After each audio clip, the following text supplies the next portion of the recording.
안녕하세요. 오늘도 지구과학 1 시간이 됐고요. 오늘 배울 내용은 교과서 62에서 63페이지에 해당하는 지질시대 구분에 대해서 배울 거고요.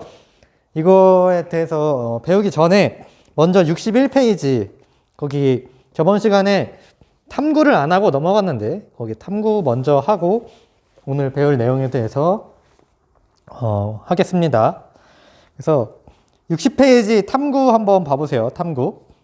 거기 보시면 이제 동전 가지고 탐구를 하는데 절대 역량 측정 원리 알아보기라고 이런 탐구가 나옵니다. 여기 보시면 설명을 잘 읽어보면 10원짜리를 200개를 넣고요. 그 다음에 다 처음에는 앞면으로 해놓고 이제 동전을 앞면으로 넣어놔요. 그런 다음에 저 통을 흔드는 겁니다. 열심히 흔든 다음에 멈춰요. 그 다음에 뒷면이 나온 것들을 다 빼요. 그러면 이번에는 또 앞면이 나온 것들만 남아있겠죠? 그러면 또 같은 방식으로 또 흔듭니다. 열심히 흔들어요. 그러고 나서 이번에 또 뒷면이 나온 거를 빼요. 그거를 8번을 반복하는 겁니다. 그러면은 당연히 이게 우연에 따라서 처음에 200개를 넣었는데 한번 흔들고 나서는 몇 개가 뒷면이 될지는 모르겠지만 웬만하면은 절반이 뒤집혀 있고 절반이 그대로 앞면으로 돼 있겠죠. 그래서 이론적으로는 한번 그렇게 했을 때 이제 그 통에 남아있는 동전의 개수는 100개가 될 거고요. 처음에 200개였으니까 거기서 한 번 더 그 과정을 더 하면 100개가 아니라 이번엔 50개일 거고 한 번 더 하면 25개, 한 번 더 하면 이제 동전이라서 소수점을 쓸 수는 없지만 그래도 이론상 12.5, 그 다음에 6.25 이런 식으로 절반 값이 되면서 점점 줄어들 겁니다. 자, 이 상태에서 61페이지 결과 및 정리로 갈게요. 결과 및 정리로 가면 이 실험에서 한 내용들을 정리할 수 있는 문제들이 나오는데 1번 남은 동전의 개수가 처음에 절반, 그 다음에 4분의 1, 그 다음에 8분의 1이 될 때는 각각 언제인가? 라고 묻고 있어요. 그래서 1번의 답은 이 실험을 한 번 했을 때 그 동전의 개수가 절반이 남을 거고요. 이 실험을 2번 했을 때 4분의 1개가 될 거고 3번 했을 때 8분의 1개가 될 겁니다. 즉 언제 절반 4분의 1, 8분의 1이 되냐면 1회, 2회, 3회 했을 때 그때 각각 2분의 1, 4분의 1, 8분의 1이 든다. 그 다음에 2번 동전을 방사성 동위원소라고 가정을 했을 때 동전의 앞면과 뒷면은 각각 무엇을 나타내는 것일까? 라고 묻고 있죠. 자, 방사성 동위원소의 모원소는 우리 방사성 동위원소가 붕괴해서 만들어지는 게 자원소고 방사성 동위원소 자체를 모원소라고 얘기를 했어요. 그러면 이 실험에서 모원소와 자원소를 대응시켜 본다면 뭐가 모원소겠습니까? 동전의 앞면이 모원소겠죠. 맨 처음에 다 앞면이었으니까.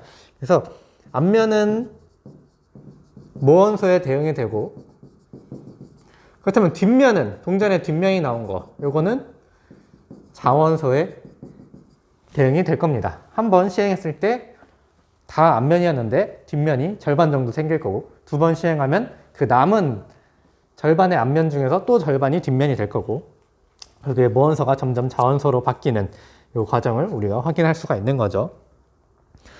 3번 이 실험에서 상자를 흔드는 횟수를 지나간 시간이라고 한다면 동전의 개수가 절반으로 줄어드는 시간에는 어떤 경향이 나타나는지 설명해 보자 라고 하는데 3번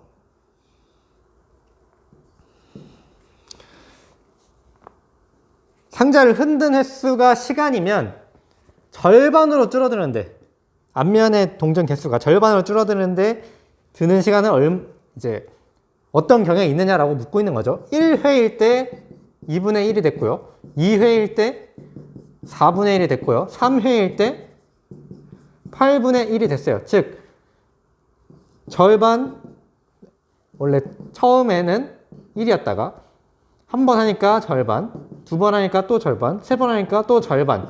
즉 절반이 되는 시간 이거는 달라지는 게 아니라 뭐 처음에는 1회 했을 때 절반이 되는데 두 번째는 뭐 이 횟수를 두 번 해야 절반이 된다. 그런 게 아니라 항상 이 행위를 한 번 했을 때 절반이 되고 또 한 번 했을 때 절반이 되고 한 번 했을 때 절반이 되고 즉 절반이 되는 시간은 변하지 않는다. 이렇게 보시면 되겠습니다. 힘든 횟수가 지나간 시간이라고 보는 거니까 절반으로 주는데 걸리는 시간은 변하지 않는다. 항상 똑같다. 그 다음 이게 결과 및 정리였고요. 적용을 보시면 이 적용을 좀 잘 보셔야 될 것 같습니다. 그림은 원소 A가 붕괴하여 원소 B로 변할 때 원소 A의 양을 나타낸 것이다 라고 하는데 묻고 있는 걸 볼게요. 자, 방사성 원소 A의 양이 절반으로 줄어드는데 걸리는 시간은 얼마인가 라고 묻고 있는데 이 그래프를 잘 보시면요. 여기 0, 1, 2, 3, 4, 5, 6, 7, 8, 9, 10 이렇게 써 있는데 이 시간이 어떤 단위로 되어 있냐면 곱하기 10의 6승년 이렇게 되어 있죠. 이 말은 1이라고 했을 때 1년이 아니라 1 곱하기 10의 6승년이 되는 겁니다. 그러면은 이 10의 6승이 얼마인지를 알아야겠죠. 저는 바로 나오는데 이건 100만이거든요. 즉 100만 년을 뜻해요. 여기 1에 해당하는 이 지점은 100만 년이 지난 시점이고 2에 찍혀있는 이 지점은 200만 년이 지난 시점을 얘기를 합니다. 그러면 1번 방사성 원소 A의 양이 절반으로 줄어드는데 걸리는 시간이 얼마인가 라고 하면 처음의 양의 절반이 된 지점을 찾으면 되겠죠. 근데 여기 잘 보시면 처음의 양이 0일 때 가장 이 시간 처음 기준일 때 0일 때 그 원소 A의 양을 보시면 얼마냐면 80으로 나와 있어요. 여기 모원소의 양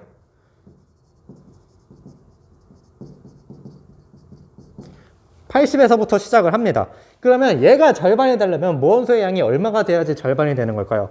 처음에 80이었으니까 40이 돼야지 절반이 되는 거죠. 그래서 그 그래프를 잘 보면 80에서 40이 되는 때는 숫자 2가 쌓이는데 라는 것을 우리가 그 그래프에서 해석을 할 수가 있고 그럼 1번 답을 할 수가 있겠죠. A가 절반으로 주는데 걸리는 시간 200만 년이다.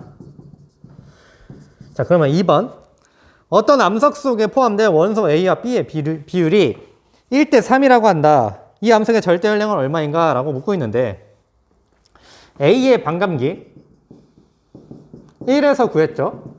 200만 년입니다. 그리고 A는 붕괴해서 B로 바뀌어요. 이런 상황에서 A 대 B의 비율이 1대 3이라고 합니다. 그러면은 이거는 반감기를 몇 번 지난 거냐라고 묻고 있는 거죠.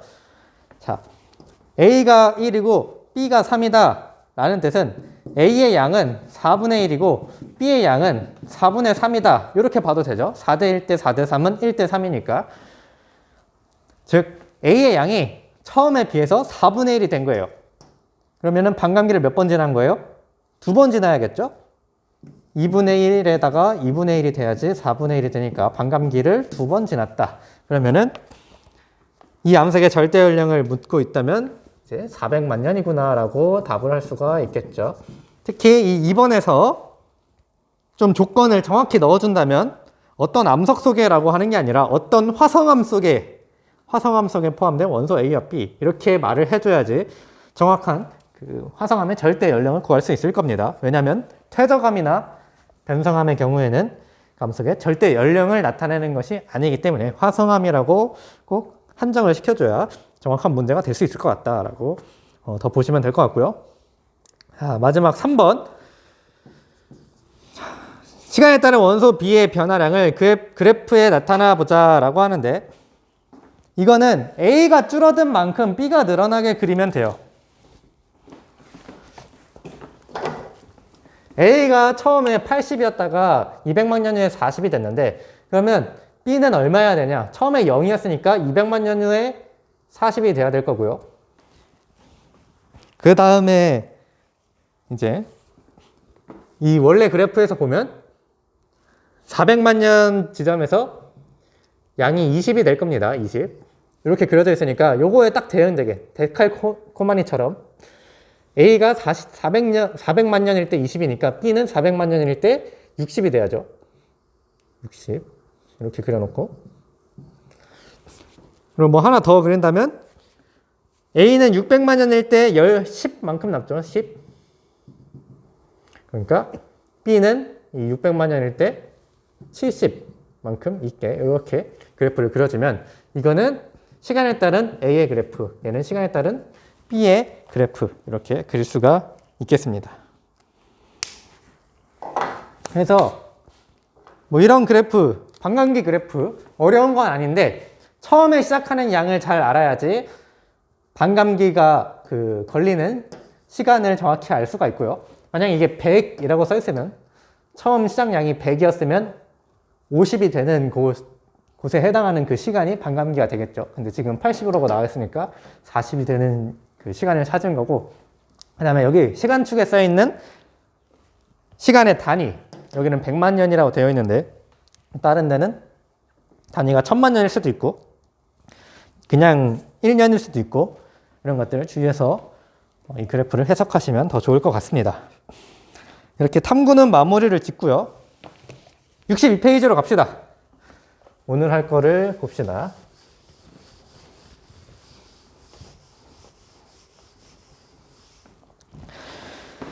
자, 지질시대 구분이라고 나오는데 우리가 지금 암석의 절대 연령을 구하는 방법을 알아냈어요. 그러니까 어떤 암석을 봤을 때 얘가 몇 년산인지, 얘가 나이가 얼마인지 이런 걸 알 수 있게 됐다라는 겁니다. 그러면은 이 암석이 시작했을 때의 시기를 우리가 언제로 부를 것이냐, 이런 걸 좀 알고 싶은 거죠. 그러니까 예를 들어 우리가 뭐 사람의 절대 연령 알 수 있다, 그냥 뭐 지금 물어보면 알겠지만, 뭐 예를 들어 사람의 절대 연령 지금 내가 물어봤더니 15살이다, 뭐 18살이다, 19살이다 이런 식으로 얘기를 합니다. 그러면은 이거를 그냥 숫자로 보는 게 아니라 15살이면 뭐 중2구나, 그럼 얘는 고2구나, 뭐 얘는 고3이구나, 아니면은 뭐 25세라고 한다면 뭐 얘는 뭐 대학생이겠구나, 뭐 23살? 대학생 한 4학년이겠구나, 이런 식으로 그 사람을 뭔가 하나의 용어로, 그 나이로 보는 게 아니라 하나의 용어로 이렇게 좀 정의를 할 수가 있죠. 지질시대도 이렇게 구분을 할 수가 있어요. 뭐 특정 암석의 나이가 뭐 1억 년 전 암석이다, 1억 년 된, 1억 살 된 암석이 있다. 이거를 얘는 어떤 지질시대에 만들어졌느냐, 그러면 1억 년 전의 지질시대를 물어보는 거니까 뭐 얘는 뭐 중생대의 암석이구나, 이런 식으로 어떤 그 시간적으로 그냥 정량화해서 얘기하기보다는 이만큼이 먹은 암석은 어떤 시대에 만들어진 암석인가, 이렇게 구분하고 싶어가지고 이제 지질시대 구분 이런 게 있습니다. 진짜로 뭐 제 말처럼 그 지질시대를 구분하게 된 원인이 그건 아니지만, 아무튼 그냥 이번 단원을 배울 때 좀 저번 시간이랑 이어지게 하려고 그냥 지어낸 얘기예요. 아무튼 그냥 시간적인 것보다 이렇게 뭔가 하나의 정의해서 중생대, 고생대, 신생대 이런 식으로 표기해서 말할 수 있으면 편하니까. 그래서 이번 시간에 배우게 되는 게 지질시대를 구분하는 방법이나 지질시대를 구분했을 때 어떤 식으로 몇 년 된 지질시대를 어떤 이름으로 구분하고 있는가, 이런 것들을 좀 배우게 될 건데, 자, 먼저 지질시대의 정의란 무엇이냐? 지구가 탄생한 이후부터 현재까지의 기간을 지질시대라고 해요. 지구가 탄생부터 현재까지. 이게 다 지질시대고요. 그러면 이 지질시대를 어떻게 구분을 하는가? 이렇게는 아주 긴 시간인데, 지구 탄생 한 46억 년 됐거든요. 46억 년부터 현재까지. 이거를 그냥 하나의 통으로 볼 거냐? 그렇지 않죠. 이거를 구분해서 특정 시대별로 지질시대를 또 구분을 합니다. 그래서 어떻게 구분을 하냐면, 생물계에 급격한 변화가 있을 때 지질시대를 구분을 하고요. 또는 대규모 지각 변동이 있었을 때, 이때를 기준으로 구분을 합니다. 여러분들이 아는 이 생물의 급격한 변화에 따른 지질시대 구분은 예를 들면 뭐 고생대 때 좀 덜 진화된 애들이 살다가, 죄송합니다, 중생대로 가면은 이제 공룡이 나오죠. 공룡. 이렇게 원래는 뭐 삼엽충 이런 것들이 살다가 중생대로 가면서 이제 삼엽충 이런 것들이 살다가 갑자기 공룡이 나오게 되는 거예요. 생물이 원래 살던 게 멸종하고 새로운 생물들이 출현했다. 이럴 때 지질시대를 구분을 하게 되죠. 생물의 출현과 멸종에 따른 그 기준으로 지질시대를 구분을 한다. 그래서 앞선 시대를 고생대, 그리고 그 다음 시대를 중생대, 이런 식으로 구분을 하는데, 이렇게 생물계의 급격한 변화로 구분할 수도 있고, 또는 대규모 지각 변동으로도 구분을 할 수가 있습니다. 엄청난 큰 뭐 조산 운동 같은 것들이 있었다라던가, 아니면 뭐 갑자기 대륙들이 다 뭉치는 현상이 있었다던가 등등. 우리가 이 지질 시대를 구분하는 그 지질 구조로는 부정합을 배웠죠. 만약에 부정합이 있을 경우 그 아래 위에 엄청난 시간적 차이가 있었다라는 것을 우리가 배웠고, 결국에 그 시간적 차이로 인해서 부정합을 기준으로 아래와 위의 지층은 지질시대가 구분이 된다, 이런 식으로 배웠었는데, 아무튼 이런 부정합 같은 대규모 지각 변동으로 지질시대를 구분할 수도 있고, 생물의 급격한 변화로 구분을 할 수가 있다. 뭐 여기까지는 그냥 개론적인 얘기니까 그렇게 중요한 건 아니고요. 우리가 아까 얘기한 생물계의 변화랑 지각 변동을 가지고 지질시대를 구분하는데, 주로 쓰는 거는 생물계의 변화입니다. 근데 우리가 과거부터 지금까지 살아온 게 아니잖아요. 그래서 생물계가 변했는지 안 변했는지는 우리가 직접 확인할 수가 없습니다. 그럼 어떻게 확인을 하냐면 화석으로 확인해요. 화석. 옛날에 살았던 생물들이 이제 어떤 지층이 순서대로 쌓였는데, 가장 밑에 있는 지층에 이제 보관되어 있는 화석이랑 좀 더 그 위층에 있는 보관되어 있는 화석의 이런 생물의 종을 좀 비교를 해봤더니 굉장히 큰 변화가 나타났다라고 하면, 아, 지질시대가 바뀌는 현상이 있었구나, 이런 식으로 이해를 하게 됐고요. 그래서 이제 화석이 지질시대를 구분할 때 굉장히 중요한 기준으로 삼게 되는데, 이 화석에 대해서 좀 얘기를 해볼게요. 화석은 어떻게 생성이 되냐면, 생물이 죽어서 이제 땅에 시체로 이렇게 생기게 되는데, 이때 퇴적물이랑 함께 잘 묻히게 되면 이 생물의 유해가 썩지 않고, 아니면은 분해되거나 뭐 쓸려가거나 아무튼 파손되지 않고 잘 퇴적물 속에 딱 들어가 있어가지고 딱딱해지면서 화석으로 남을 수가 있어요. 그래서 화석이 생성될 때는 생물의 유해가 퇴적물이랑 함께 묻혀가지고 보관돼가지고 딱딱해져가지고 화석이 된다, 이렇게 보시면 될 것 같고요. 이때 화석이 생성되기 위한 조건이 있습니다. 조건. 화석이 생성되기 위한 조건, 이게 좀 중요한데, 화석이 되려면, 어떤 생물이 화석이 되려면 일단 개체 수가 많아야 돼요. 자, 화석이 생성되는 과정을 보면 어떤 생물이 딱 죽었어요. 좀 뭐 물고기라고 해볼게요. 얘가 딱 죽었는데, 얘를 딱 죽고 나자마자 바로 퇴적물들이 이렇게 덮어가지고 얘를 보관을 할 수 있어야 얘를 파손되지 않고 잘 보관을 할 수가 있죠. 파손된다면 얘가 어떤 생물인지 모르니까 잘 이 죽은 상태 그대로 그 시체가 보관되어야 되는데, 죽고 나서 조금만 시간이 지나도 막 미생물에 의해서 분해가 된다거나, 아니면은 바람, 물 이런 걸로 쓸려가가지고 파손이 된다거나, 굉장히 이제 화석이 되기가 어렵습니다. 그러니까 온전히 보호되면서 화석이 되긴 되게 어려워요. 그래서 죽자마자 바로 퇴적물이 쌓일 정도로 굉장히 그 우연한 그 현상이 일어나야 되는데, 죽자마자 퇴적물이 쌓이는 우연한 현상이 일어나야 되는데, 그러려면 이 시체 자체가 엄청 많아야지 그중 어떤 하나의 시체는 이런 현상을 받고 화석이 될 수가 있겠죠. 그렇기 때문에 어떤 생물이 화석이 되려면 일단 개체 수가 많아야 돼요. 이런 시체가 많이 생겨야 돼. 그래야 그중 어느 하나가 퇴적물이랑 같이 쌓여가지고 화석이 될 수가 있는 거죠. 웬만하면 화석이 되기는 굉장히 어렵습니다. 그래서 화석이 되기 위한 이런 일단 그 조건을 만족시킬 수 있을 만한 이 과정을 이제 진행할 수 있을 만한 개체수가 많아야 된다. 이게 화석이 되기 위한 첫 번째 조건이고요. 그럼 두 번째로는 단단한 부분이 존재하면은 유리해요. 예를 들면 사람의 뼈 같은 거. 물렁물렁한 부분은 아주 쉽게 부패하고 파손되기 쉽고 그렇습니다. 하지만 단단한 부분, 조개 껍데기나 뭐 갑각류의 껍질 이런 것들, 단단한 뼈, 사람의 뼈 이런 것들, 단단한 부분이 존재하면 화석이 되기가 유리합니다. 그리고 땅속에 빠르게 매몰되어야 한다. 아까부터 계속 얘기하는 건데 그냥 죽고 퇴적물이 천천히 쌓이게 되면은 얘가 파손이 되기가 쉬워요.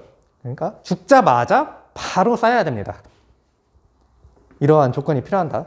아무튼 죽자마자 빠르게 쌓여야 된다.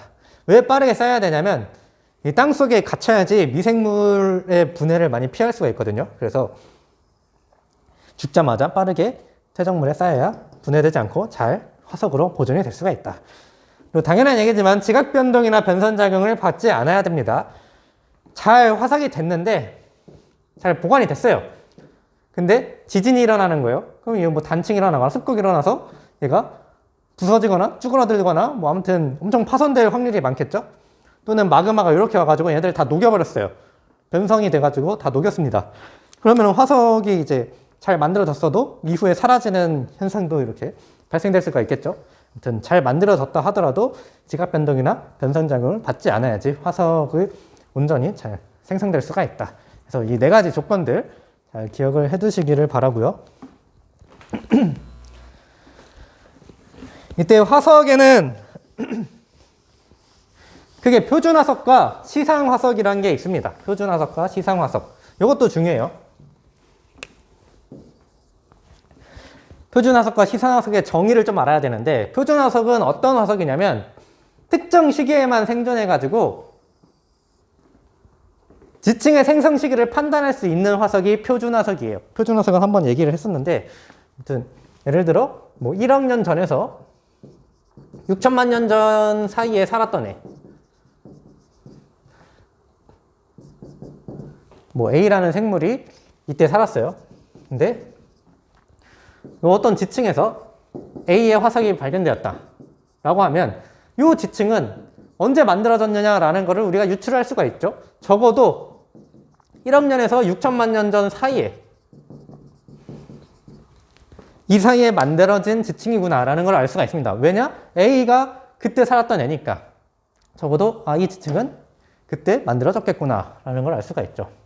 이렇게 지층의 생성 시기를 판단할 수 있게 해주는 게 표준 화석입니다. 그러면 어떤 생물이 이 표준 화석이 될 수가 있냐면 아까는 화석이 되기 위한 조건을 본 거고 이번에는 화석 중에서도 표준 화석이 되기 위한 조건이 또 따로 있어요. 그거는 세 가지가 있는데 일단 표준 화석이 되기 위한 조건 첫 번째 조건은 생존기간이 짧아야 돼요. 예를 들어서 이렇게 짧게 산 애가 아니라 막 6억 년 전부터 뭐 1억 년 전까지 살았다.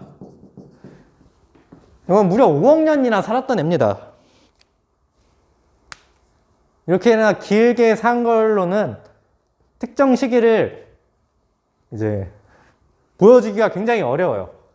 예를 들어서 이 지층이 6억 년부터 1억 년 전까지 계속 이때 동안 쌓였습니다. 워낙에 긴 시간이다 보니 지층이 여러 개 만들어졌어요. 그러면은 이 B라는 생물은 여기저기서 다 발견이 될 수가 있습니다. 그러면은 이 모든 지층들이 다 6억 년 전에서 1억 년 전 사이에 만들어졌는데 어떤 시기라고 특정 지을 수 있을까요?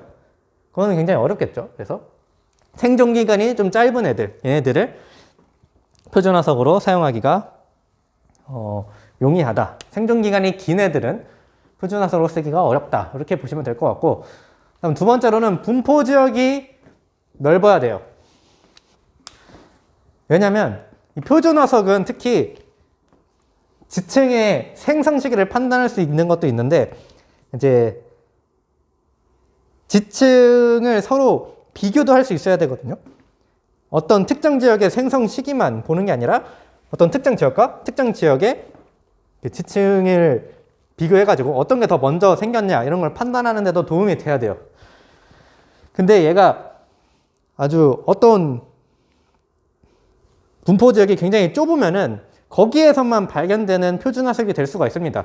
그러면 이제 거기에서만 워낙에 그 분포 지역이 좁다라는 거는 굉장히 그 유니크한 환경에서만 지가 잘 살기 좋은 아주 특별한 환경에서만 산다라는 뜻이고, 이렇게 되면은 그러니까 표준 화석으로서, 그러니까 지층의 생성 시기를 결정하는 애로서 좀 쓰기가 곤란할 수가 있어요. 어떤 환경이든 잘 살 수 있어야지 여기서도 발견되고 저기서도 발견되고 여기저기서 발견돼가지고 이 지층이랑 저 먼 지층 두 가지가 A라는 생물이 발견돼가지고 그 위아래 A가 여기서도 발견됐고 여기서도 발견됐는데 이걸 기준으로 이 지층이랑 이 지층 서로 얘가 더 나중에 쌓인 거구나, 얘가 먼저 쌓인 거구나, 이런 것으로 비교를 한다든지 등등. 아무튼 이 생물이 좁은 구역에서만 사는 게 아니라 굉장히 전 지구적으로 넓은 분포 면적을 갖고 살아야 표준화석으로 쓰기가 용이하다, 이렇게 보시면 될 것 같고, 그 다음에 화석이 되기 위한 조건이랑 똑같은 건데 개체수가 많아야 됩니다. 이것도 이 분포 지역이 넓어야 된다라는 것과랑 좀 비슷한데, 개체수가 많아야지 여기저기서 쉽게 발견될 수가 있고, 그래야지 그 시기를 대표하는 이 화석으로서, 그 시기를 특정 지을 수 있는 화석으로서 좀 쓰기가 용이한 겁니다. 고등학교에서 말하는 이 표준 화석이 지층의 생성 시기를 판단할 수 있다라고만 나와가지고 조금 이 전공 지구과학적인 의미에서의 표준 화석이랑 조금 차이가 있을 수 있는데, 아무튼 어떤 지질 시대를 연구하는데 굉장히 도움이 되는 그런 생물이어야지 표준 화석으로 채택이 되는 거예요. 그러려면 내가 어떤 땅을 특별히 연구를 하고 싶은데 얘를 팠더니 이 A라는 생물이 쉽게 나올 수 있어야 되는 거죠. 아주 특별한 지역에서만 나오는 게 아니라, 그래야지 이렇게 표준 화석으로 쓸 수가 있는 겁니다. 그래서 표준 화석이 되기 위해서는 생존 기간이 짧아서 그 시기를 특정 지을 수 있어야 되고, 또 분포 지역이 넓어가지고 어디에서 지층을 연구하든 얘가 나와서 그 시기를 알 수가 있어야 되고, 개체수가 많아서 또 어디를 파든 얼만큼 파든 얘가 거기서 살았다 하더라도 조금만 살았으면 걔가 화석이 되기 어려웠었겠죠. 화석이 되기 위해서는 그 특별한 과정을 거쳐야 되니까. 분포 지역이 넓더라도 개체수가 많아야지 그중 어느 하나는 화석이 될 수가 있을 거고, 그러면 내가 그 지층을 연구를 할 때 이 A 생물 화석이 딱 나오면서 표준 화석으로서 그 지층의 생성 시기를 딱 결정시켜주는 좋은 화석으로서 쓰일 수가 있다. 아무튼 표준 화석이 되기 위한 조건, 이렇게 세 가지 또 기억을 해두시고 화석이 되기 위한 조건이랑 비교해서 알아두시면 좋겠습니다. 이번에는 시상화석에 대해서 좀 볼 건데, 표준 화석과 시상화석의 정의를 좀 나눠서 잘 봐야 돼요. 얘는 지질 시간을 특정 지어주는 게 아니라 환경을 특정 지어주는 겁니다. 어떤 특별한 환경에서만 생존을 해가지고 얘는 다시 시상화석의 정의는 아무튼 어떤 특정한 환경에서만 생존하는 생물의 화석을 시상화석이라고 얘기를 해요. 그래서 이 화석이 나왔다, 이 생물의 화석이 나왔다라는 뜻은 과거에 이 지역은 어떤 환경이었구나라는 거를 우리가 연구를 하는 데 도움이 되는 그런 화석을 시상화석이라고 얘기를 합니다. 그래서 시상화석의 대표적인 예시로 제가 두 가지를 가져왔어요. 고사리랑 산호. 이거 기억을 해두세요. 고사리는 따뜻하고 좀 습기가 있고 육지 환경에서 자라나는 그런 식물입니다. 그래서 얘는 과거부터 현재까지 굉장히 오랜 기간 동안 살았던 애고, 표준 화석으로는 쓰기는 어렵지만 따뜻하고 습기가 있고 육지 환경이어야지 자랄 수 있는 애예요.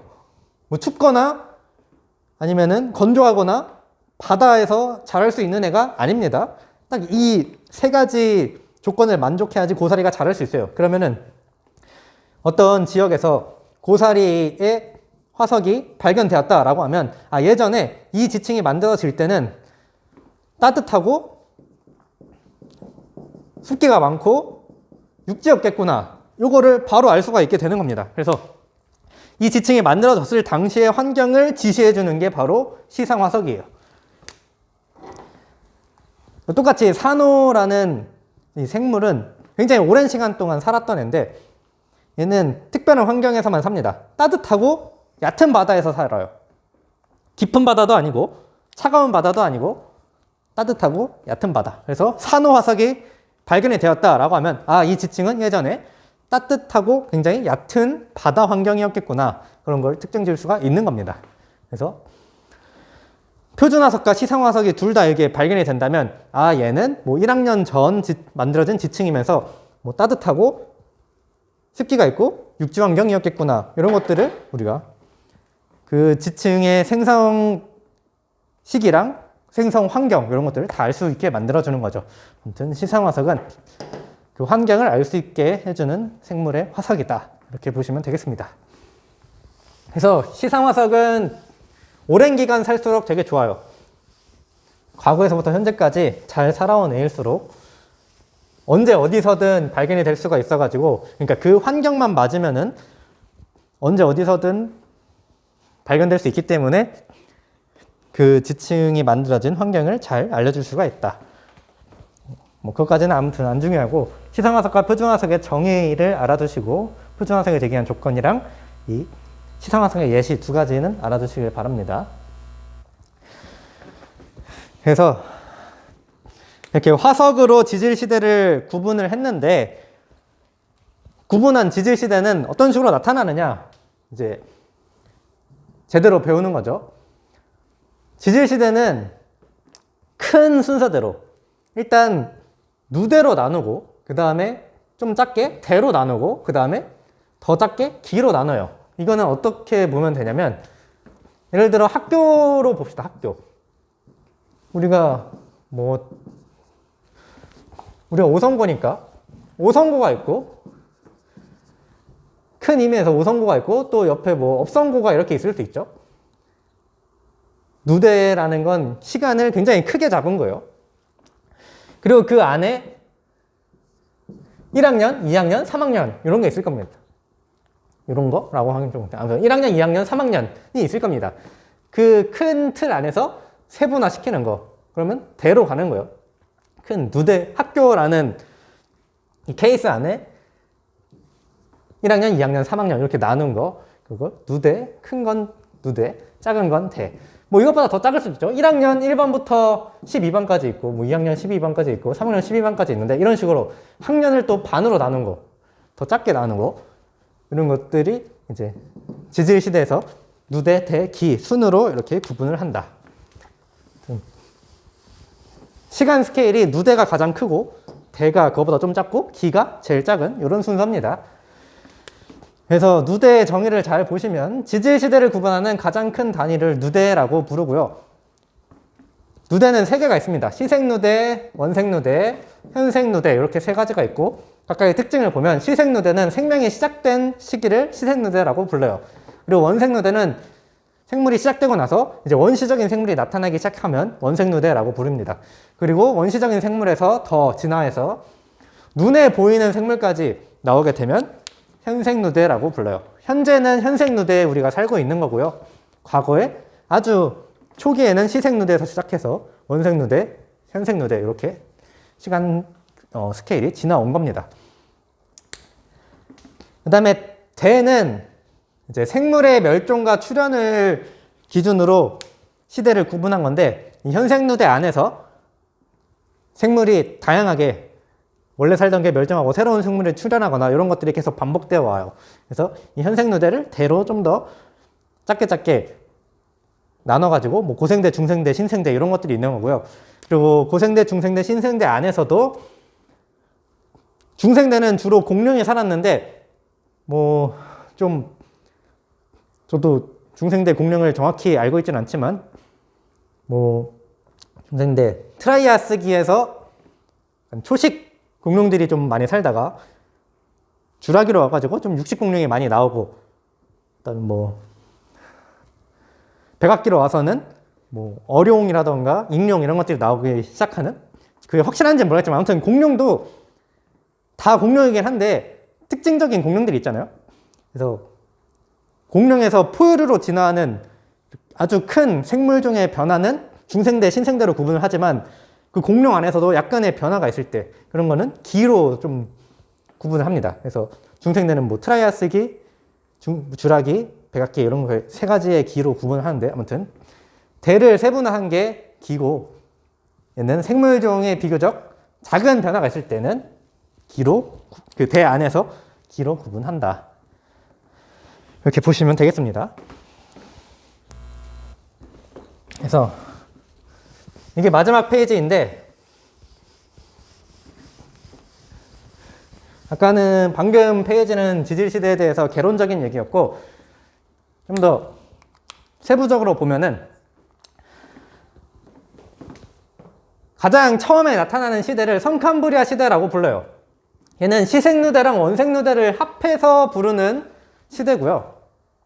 성캄브리아 시대의 특징은 화석이 거의 발견되지가 않습니다. 왜냐하면 이때 생물들한테는 단단한 부분이 없었어요. 굉장히 원시적인 생물들, 미생물이라던가 아니면은 막 해파리 이런 류의 굉장히 원시적인 생물들, 그런 것들이 살았던 시대라서 화석이 거의 발견되지 않는, 단단한 부분이 없어가지고 화석이 잘 발견되지 않는 그런 시대입니다. 그래서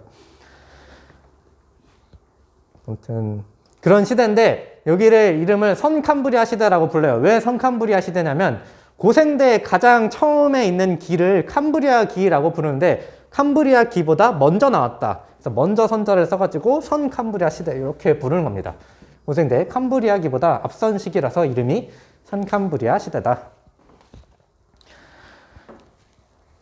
아무튼 시생누대랑 원생누대를 합해서 선캄브리아 시대라고 부르고요.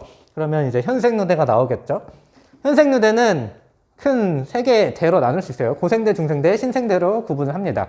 그리고 현생누대는 앞선 시생누대, 원생누대 이 성캄브리아 시대에 비교해서 화석이 좀 많이 발견이 되고요.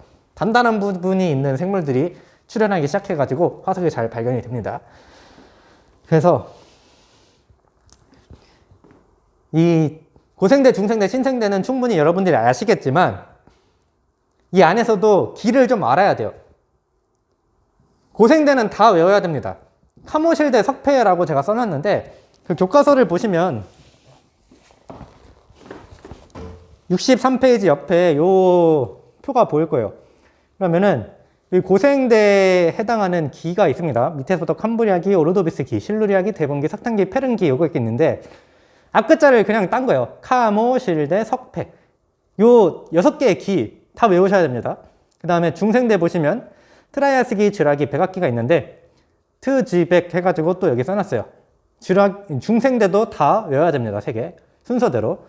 신생대는 굳이 몰라도 되는데 그래도 요새는 수능 문제 이런 것들을 풀 때 가끔씩은 나오는 추세라서 이것도 알아두시면 좋습니다. 팔레오기, 네오기, 제4기 요 순서대로. 아무튼 제가 확실하게 외우라고 하는 거는 고생대랑 중생대 요거예요. 카모실대, 석패, 트지백 요거 정도는 외워두시고 신생대는 그래도 알아두면 좋다. 이렇게 보시면 될 것 같고, 이 고생대, 중생대, 신생대 시대별로 번성한 생물종 뭐 이미 다들 알고 있겠지만 고생대 때는 어류랑 양서류가 번성을 했고요. 중생대 때는 파충류, 공룡이죠, 공룡. 공룡이 번성을 했고, 신생대는 포유류. 특히 뭐 이제 뭐 인간의 역사가 짧긴 한데 뭐 원숭이, 인간 이런 것들, 매머드 이런 것들. 아무튼 신생대는 주로 포유류가 번성을 했다. 그래서 시대별로 번성한 생물종도 알아두시고, 이거 외우기가 좀 벅차긴 할 텐데 하다 보면 입에 잘 붙어요. 이게 앞 글자만 땄다고 해서 풀네임이 기억 안 날 것 같지만은 하다 보면 잘 됩니다. 캄브리아기, 오르도비스기, 실루리아기, 대본기, 석탄기, 페룬기, 트라이아스기, 주라기, 백악기 이런 것들 충분히 될 겁니다. 저 뭐 지구과학 교사라서 되는 게 아니라 저도 학생 때 다 됐어요. 아무튼 이렇게 보시고 교과서 내용만 보고 마무리를 할까요? 거기 62페이지에 내용 다 했는데 거기 밑에 문단 과거 지구에서 뭐 그림 22와 같이 살고 있던 생물 중의 절반이 동시에 뭐 자체를 감추는 대규모 멸종이 여러 번 발생했다. 이와 같은 생물의 대물종은 지구의 환경이 끊임없이 변화함을 알려준다라고 써 있는데 여기 보시면 생물종의 수가 잘 증가하다가 가끔씩 이렇게 파이죠. 점점 사라지는 때가 가끔씩 있습니다. 전체적으로는 올라가고 있는데 한 번씩 이렇게 줄어드는 때가 있죠. 왜 줄어들었느냐? 환경이 변해서 그래요. 그 생물은 자기가 살 수 있는 환경이 정해져 있습니다. 근데 갑자기 환경이 변했다라고 하면 원래 잘 살던 애들이 갑자기 줄어들고 그럼 시간이 지나면 그 환경에 적응한 애들이 새로 생겨나고 그런 식입니다. 그래서 환경의 변화에 의해서 이런 생물종이 갑자기 줄어드는 현상들이 있었다. 이렇게 보시면 될 것 같고 나머지는 학습지에서 다 했던 내용이니까 63페이지까지 한번 읽어만 보시기를 바랍니다. 오늘도 좀 오래 했는데 짧은 내용인데 사실 제가 말이 좀 많았던 것 같아요. 아무튼 고생하셨고요. 다음 시간 더 나중에 다음 진도 하면서 보도록 합시다. 고생했습니다.